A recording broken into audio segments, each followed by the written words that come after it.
আমার শখের ছাদ বাগানে বয়মের ভিতরে আমি রসুন চাষ শুরু করে দিয়েছি, যা 7 দিনের মধ্যেই এত বড় হয়ে গেছে, যেটা দেখে আমি সত্যি অবাক হয়ে গেছি।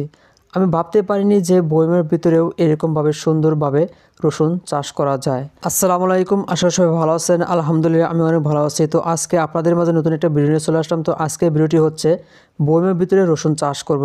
তো এই বয়মের ভিতরে রসুন চাষ করার জন্য প্রথমে আপনাকে বয়মটিকে এইভাবে ছিদ্র করে নিতে হবে।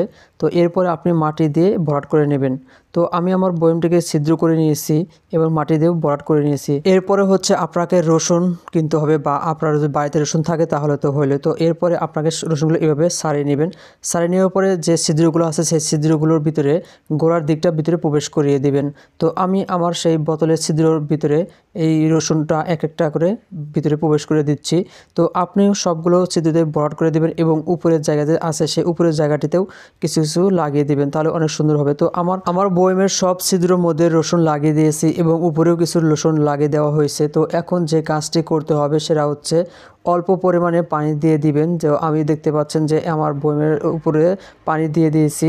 তো দেখতে পাচ্ছেন ছিদ্রগুলোর মধ্যে পানি বের হয়ে যাচ্ছে। তো এটাতে এর পরিমাণ ভালো হবে যে রস সহজে সংগ্রহ করতে পারবে। তো এরপর আমি আপনাদের মাঝে ফিরে আসলাম হচ্ছে দীর্ঘ 6 থেকে 7 দিন পর। তো দেখতে পাচ্ছেন 7 দিনের মধ্যে যে এত বড় বড় হয়ে গেছে গাছ, যা দেখে সত্যি আমি অবাক হয়ে গেছি। তো আপনারা চাইলে আপনাদের বাসার ছাদে এরকম একটা বয়মের মধ্যে মাটি দিয়ে এরকম ছিদ্র করে আপনি রসুনগুলো লাগিয়ে চাষ করতে পারেন। তো আজকের ভিডিওটি আপনাদের কাছে কেমন লেগেছে সেটা অবশ্যই কমেন্ট করে জানিয়ে দেবেন। তো আপনাদের সাথে আবার দেখা হবে নতুন কোনো ভিডিও নিয়ে। সবাই ভালো থাকবেন, সুস্থ থাকবেন। আল্লাহ হাফেজ।